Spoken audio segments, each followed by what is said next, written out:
What's going on, YouTube? This is Rick and Grant from the Brilyant Heathanz Podcast. What's going on, Grant?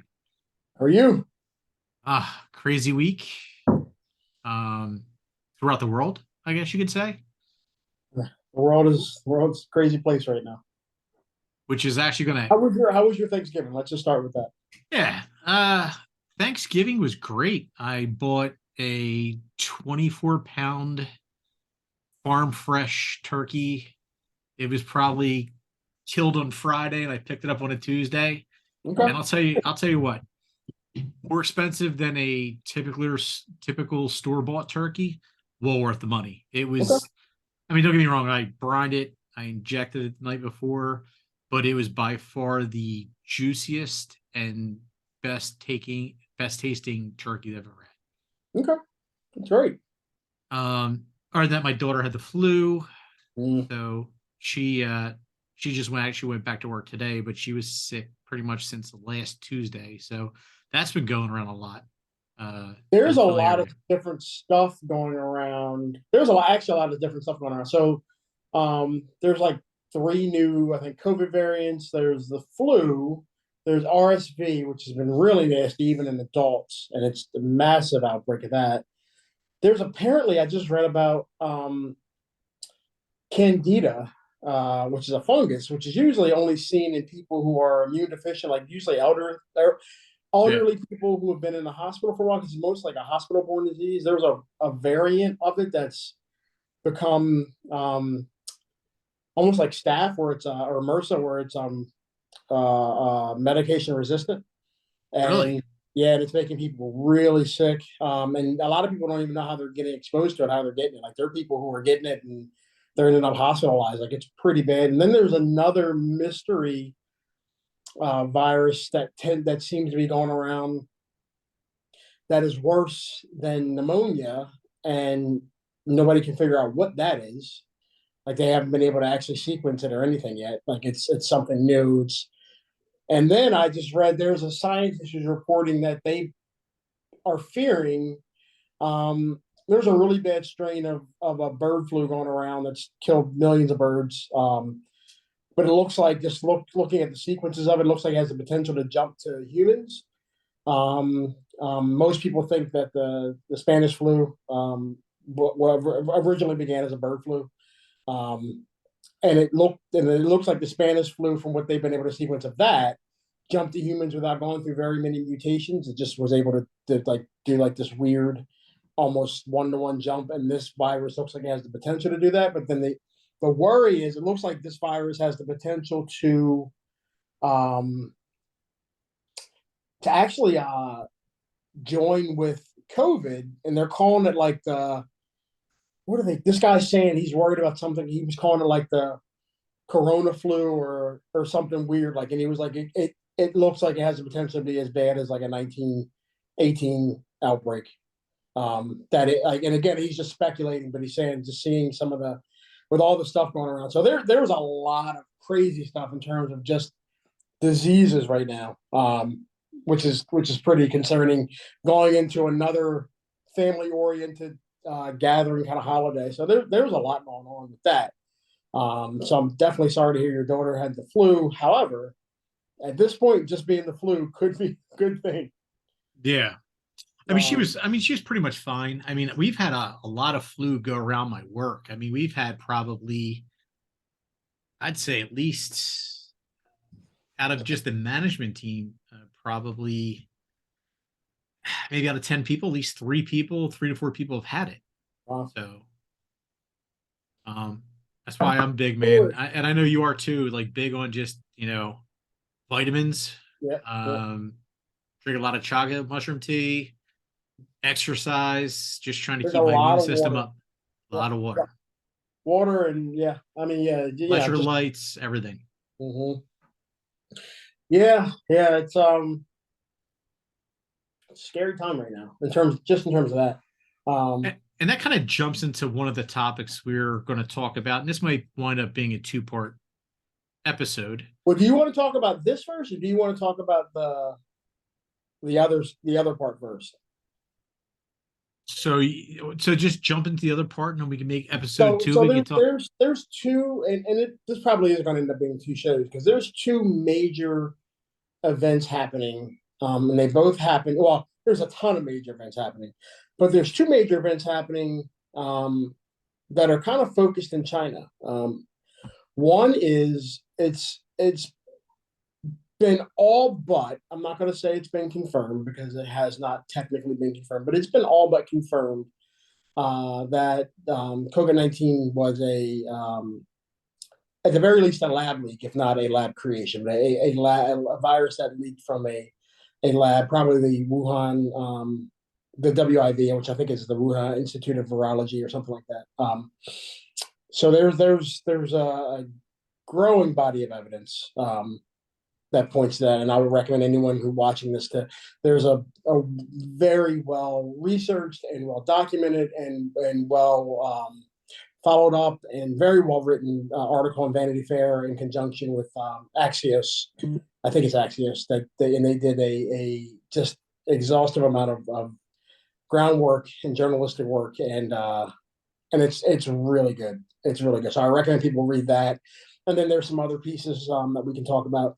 But then in China as well, there are massive protests Yes. all over the country, and I would say they're centered in probably they're primarily centered probably in three major areas, but they're all over the country, and they don't seem to be calming down. They've been going on for, like, I think a lot of people became aware of them maybe last week, but they've been going on and growing probably for a good month, if not longer. Like it's been a little while. People weren't paying attention at first, and this Well, is I kind of mean, kind yeah, I of mean hurt. that goes a lot into the lockdowns that they've had with, the C virus, and also even job related. I mean, the whole Apple factory, how they try to stage protests because of working conditions, and they're basically being beaten with, you know like I think they were like hitting them with like clubs to get them back into work, and like it's really crazy. There's there yeah there's so there let's talk about that because that's kind of complex, but maybe a little bit less complex than the the COVID-19 stuff. So the protests, the probably the first wave of these protests, um, there have been some spatterings of pushback on the COVID-19 lockdowns. China is Yeah, still trying to push a zero COVID policy. Looks like they're pretty much starting to abandon that. Now, it's whether they try to go back to it if they can calm down the protests, I don't know. But at this point, they're kind of abandoning that. But that was where it kind of there were some spatterings and some people were starting to get angsty, but they would cart them off to jail and never see them again and that kind of stuff. yeah, Um, but then what kind of really got things going a few weeks back was the Foxconn, which is the factory where they yeah. make the iPhones. That's in Zhengzhou, I think is the name of the city. So the Foxconn factory, the protesters were they kind of tried to walk out, then they got a little violent and were rioting a bit, and then the police came in and tried to crush the uprising. And now Foxconn, I think the most recent thing was I think at the end of last week, I want to say it was, um, or maybe over the weekend, Foxconn offered to pay them to actually just go away. They paid to pay them. They were going to move the factory to another city or to another country and pay people to go there and change the rules because basically people have been almost. I mean, they were using them almost as slave labor. I mean, Yeah. so Foxconn kind of trying to cover up the abuses, which reports of that have been leaking for years now. And I'm sure there's probably some push from Apple. Hey, you guys got to get this under control. Whatever it takes, you got to calm this down. We're losing revenue. All eyes are on us. Even though we're outsourcing this product build. So I'm sure there's a lot of Apple pushing back as well, saying, "Hey, you got to do something. You got to make it look right in the eyes of the people," kind of thing. So Foxconn's kind of trying to quell that, but the Chinese government responded with some violence, and that got wild. And as that was going on, the COVID protests grew, and they're all over the country, and a lot of them are very peaceful. They've been going on for weeks, very peaceful. But you have a province, an urban province called I think it's Guangzhou, where that's kind of become centered, and there have been a ton of actual riots in that province, and that's where they were ripped because people. That's where throughout the country, people were getting the Chinese would weld people into their apartment buildings and stuff to keep them from leaving. Yeah. So a lot of the protests there. Like they were trying to, so at this point, the Chinese government has tried to get, pull the bars off the doors and let people out and remove some of the COVID provisions and the restrictions and stuff.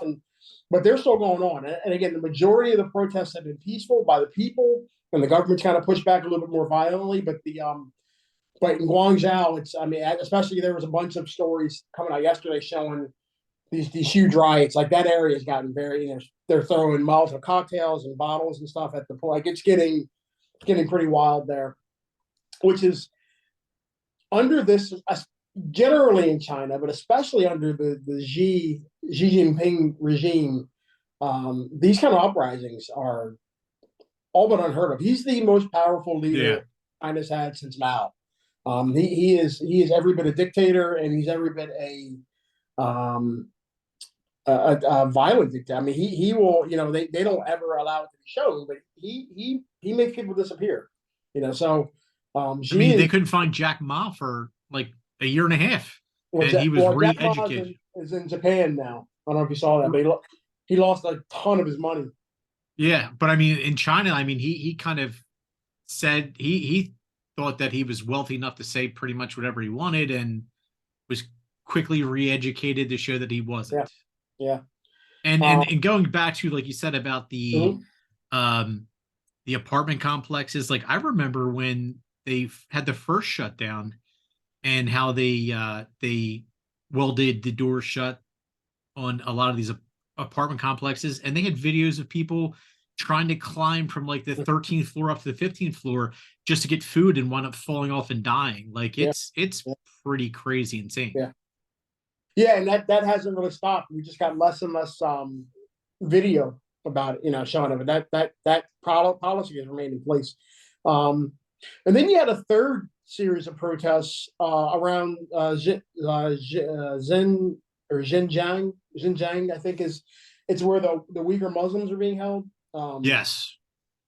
And that, one of the, or maybe it was multiple, but I know at least one of their concentration camps, or one of the apartments where they're kept, caught fire and a bunch of people died. And the interesting thing is China, most of the older generations, a lot of these uprisings, if not all of them, have been started by and are centered around young people, the Gen Z basically age, and some of the millennial age people in China. It's the young people. And in the past, and with older generations, a lot of older generations, it's a shame because the Uyghur people have been in China for millennia, and they've been in China for forever, but they're still viewed as being outsiders. But the young people view them as Chinese people. They view them as Chinese. So they were upset that they've been upset that these people are kept as slave labor, and then they watched them die and nobody cared, and they were just like written off, like, oh well, like they were property, and that caused a big uprising there. So it's really interesting to watch. It's the younger people are letting their voices be known, and there's some really cool stuff happening. Are you like so? The majority of the protests are peaceful, and it's interesting how they're protesting. Have you heard about these the blank sheets of paper they're holding up?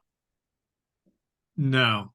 So one of the big things is in all the peaceful protests, and again, the majority are peaceful. If you go watch it, look at any of the pictures, especially the young people, they're holding up blank sheets of paper, like almost like printer paper.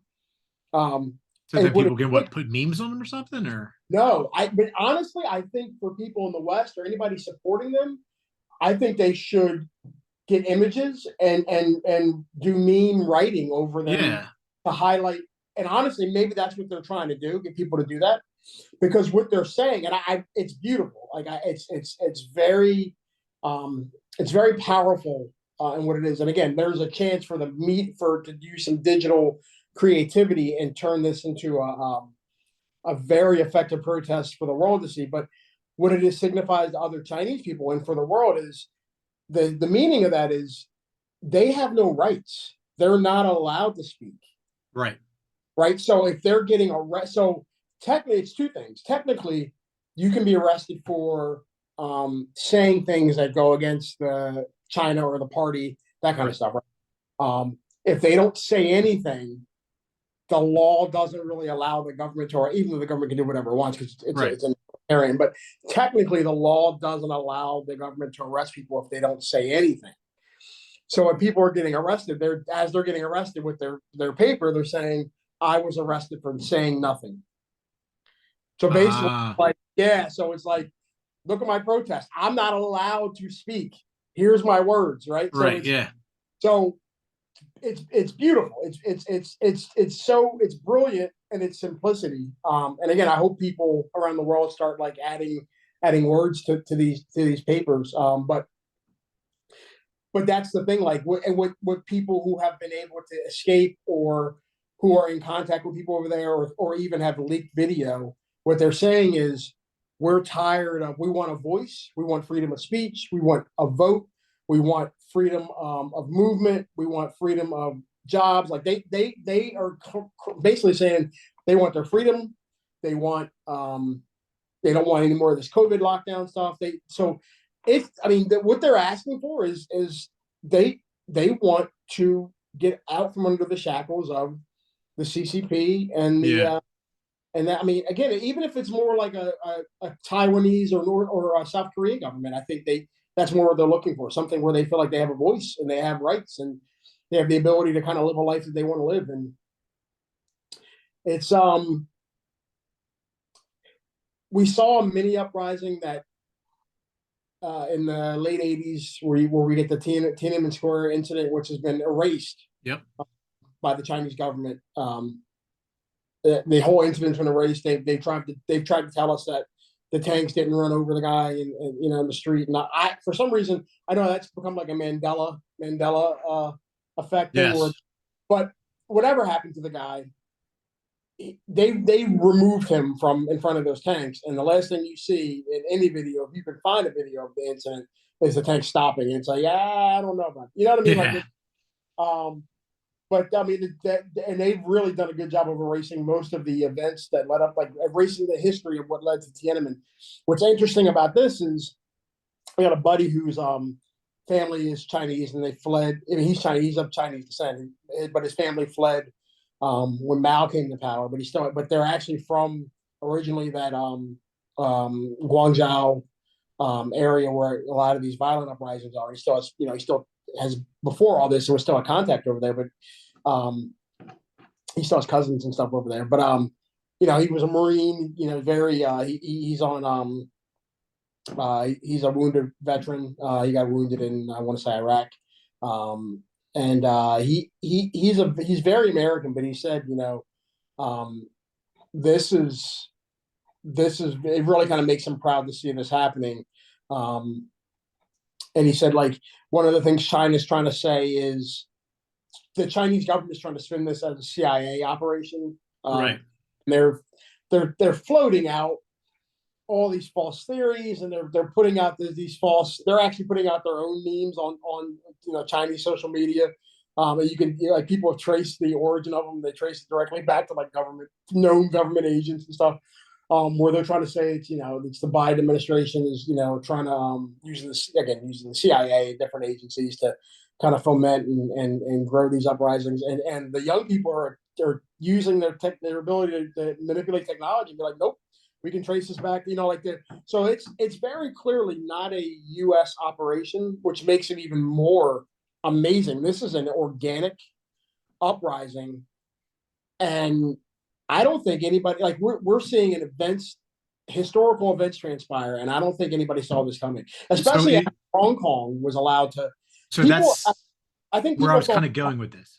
Yeah, see, I think people thought when the Chinese assumed control over Hong Kong and then crushed all the free speech and the rebellion stuff in Hong Kong, which was the center of all the Chinese rebellion movements.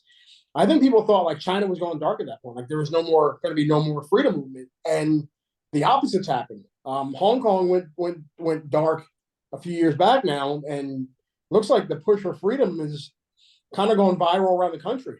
So here's my question to you, because that's Yeah. where I was kind of leading with this, is what happened that kind of squashed Hong Kong, the time period? As soon as the Chinese government took power, they targeted all the leaders immediately. They already knew going in. They knew who the leaders of This was 2019, correct? Yeah, I want to say 2018, 2019, somewhere in there. Yeah. And remember, because they were having the protests through the subways, people were out in the streets. They had the umbrellas up. And what happened?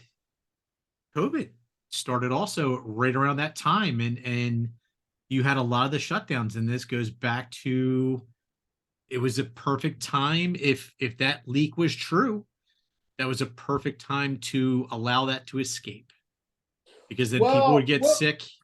Well, let's circle back to this, because I want to talk about Hong Kong specifically, because one of the things, I don't know. I think a lot of the what was happening in Hong Kong was squashed before COVID even happened, because they targeted from day one those protest leaders, and a lot of people were trying to get them to leave the country, and they were like, "No, we're going to stay," and they put them in jail, most of them for life, for thought crimes, basically.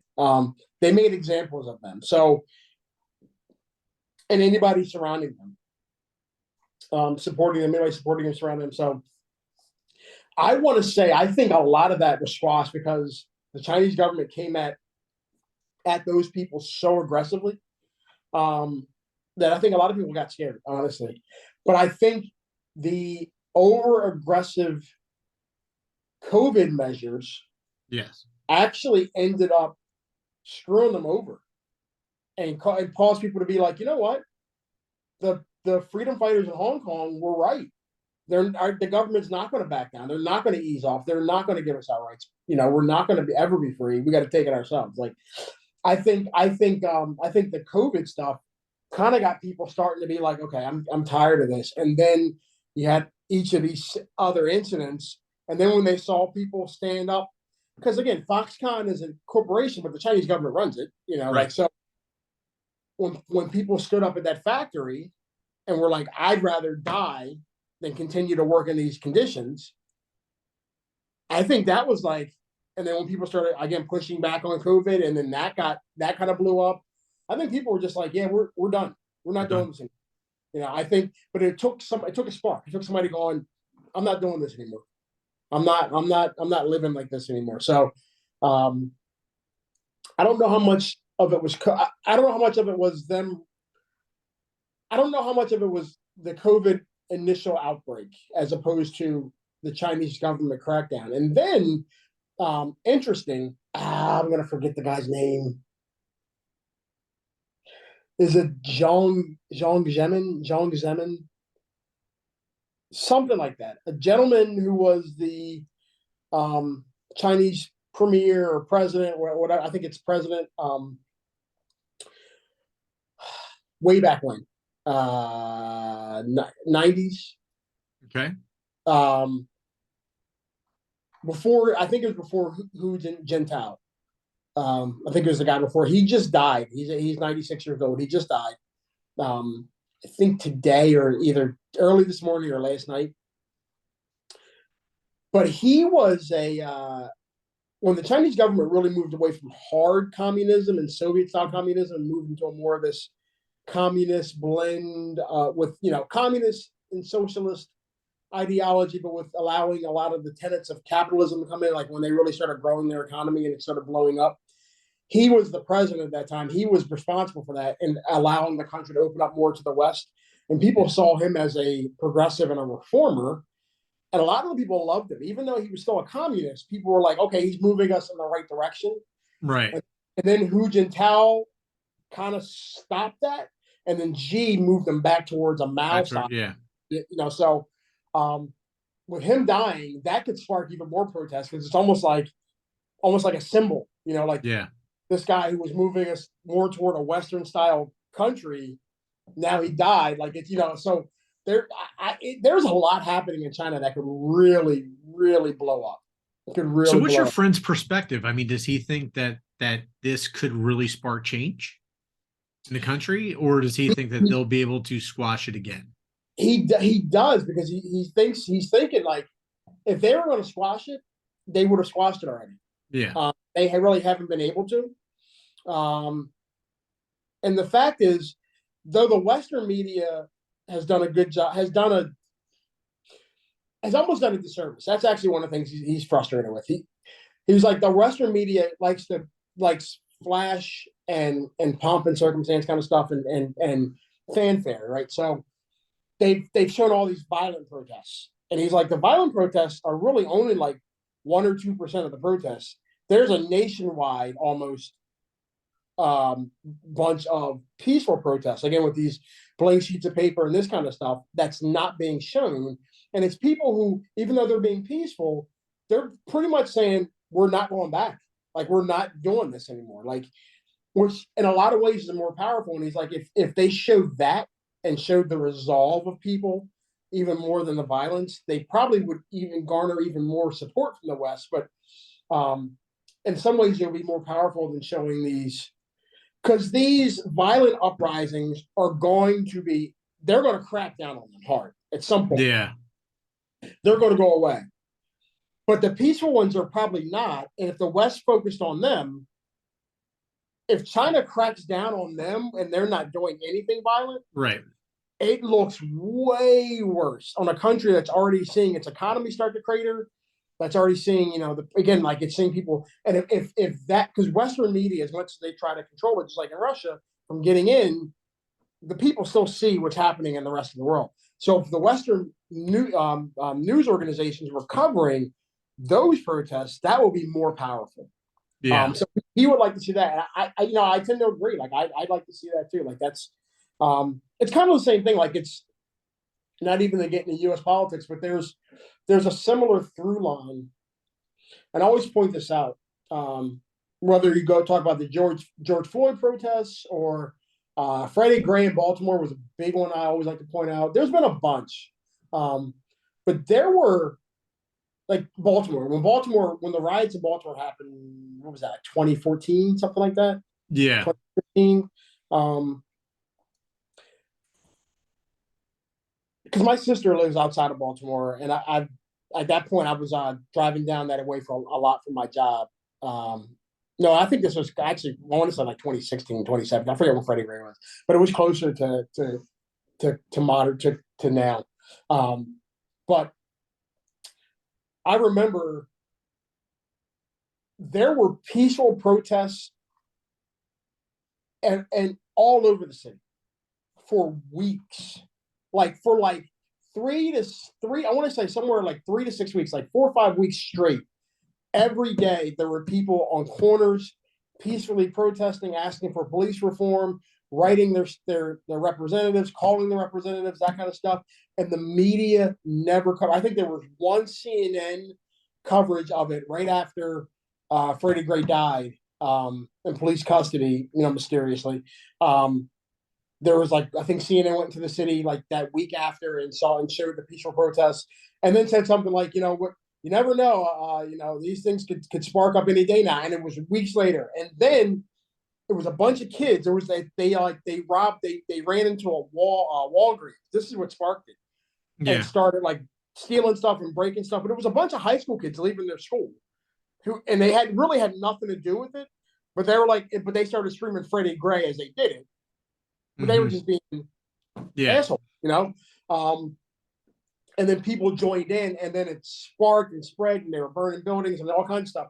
And then next thing you know, you got every news organization is in Baltimore filming the riots, and then the Freddie Gray riots, and it's like you guys didn't cover the weeks of Yeah. no violence. You waited until there was this, it's the same thing that's happening in China. Like, cover what's happening where people are like, hey, look at us. We're standing up and we're doing it the right way. Right. So that nobody can just, frame it as, look how violent they are. Like, and in this instance in China, it's probably, it's very much at this point, after all these years of basically captivity to the Communist Party, it's justified to be violent, I would say. However, showing people just being peaceful and just standing up for themselves in the most peaceful and calm way and strong way possible, I think carries a lot of power. And I wish the media would start doing that. Yeah, and that kind of goes back to, and I've heard a couple other shows kind of use this analogy a little bit of the movie. It's a Bug's Life. It's like, oh, I'm sorry, Yeah, yeah, ants. Yeah, and it's like, if people really realized, if we all stood up as one and walked, and the politicians are the grasshoppers, they wouldn't know what to do, because if you have hundreds of millions of people marching, there's nothing they can do. I mean, yep, you could run right through them. Same thing over there. I mean, they billions of people. If yeah, billions of people stood up and finally said, no, this is not going to happen anymore, that the president would be gone. yeah, yeah. But I think, unfortunately, I think people still don't. Well, first off, you can't get, at least in this country, that many people on the same page, because they're so, Everybody's so divided. so divided. Also, nobody wants to be the first person to die. Like, some people are going to die. Like, that's the reality. When you stand up to a violent government, Yeah. before they break down, or before their troops, their police, and their soldiers realize that they should be helping the people and not the government, Yeah. people are going to die, Yeah. and nobody wants to be one of the people that dies. So that's part of the problem. But yeah, the Chinese people could very much stand up and say no, we're having real reforms, and we're done with this. And I'm going to tell you, there's a wrinkle to this story, that's come up in recent days. Again, kind of started seeing reports about this over the weekend, and it's Authoritarian Dictator Handbook 101. The Chinese government has ramped up its war games focused on taking an island. Yeah. So basically, Xi is like, okay, well, how do I calm people down? I'll show my strength by basically wiping Taiwan off the map if I have Right. to. And either he's going to ignite World War III if he goes that route, or he's going to just end up pushing people to the breaking point faster. But it's a scary time. It's a scary time. But at the same time, again, as with me having a degree in history, it's being a historian, it's fascinating to watch all the stuff that's unfolding. This isn't yet, but could very well be a world-changing event right now. The world could go two different ways. I mean, you literally could have World War III with China, Russia, and many other countries, or somehow you could have massive peace for once. Yeah. If now, depending on who comes into the power vacuum, but if Putin and Xi fall and those regimes change the style of government, the world could be a different place, completely different place in 5 years from now. Yeah. That'd be a great thing. It would be. It would be. It's a wild time to be alive. It really is. I know that's like a cliched saying, but it's a wild time to be alive right now. On the flip side, it could go horribly wrong, and It could go horribly wrong. And you could have many countries go that direction. Yeah. If things fell apart. Did you ever see the show? Oh God. It was the show where it was a parallel universe, and we lost World War II. Oh, it's the Man in the High Castle. Yeah, Man in High Castle. Like Yeah, yeah, just it's great, great show. great show. Yeah, Yeah. And what would have happened here, and how we would have had really no freedom here, and like if nobody's ever saw that show before, Man in the High Castle, the Germans and the Japanese won the war. The Germans basically took the Rockies to the East Coast.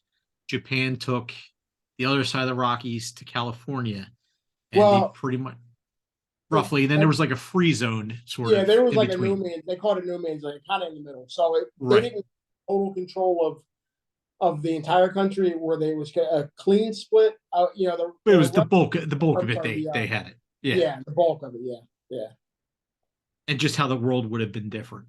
yeah, yeah, All right. So you want to wrap this one up for the first yeah, yeah, episode? yeah. Let's wrap there. We'll loop back to the other conversation, because there's on the next show we'll come back and talk about the COVID stuff, because that's wild, and I know you're gonna have a ton of questions. So let's wrap this up, and then we'll talk again next week. All right. All right. Well, thanks for watching the Brilyant Heathanz Podcast. Have a good night. Like and subscribe. Like and subscribe. Yes, please. There's a like button, and hit the bell and subscribe and put all. See you later.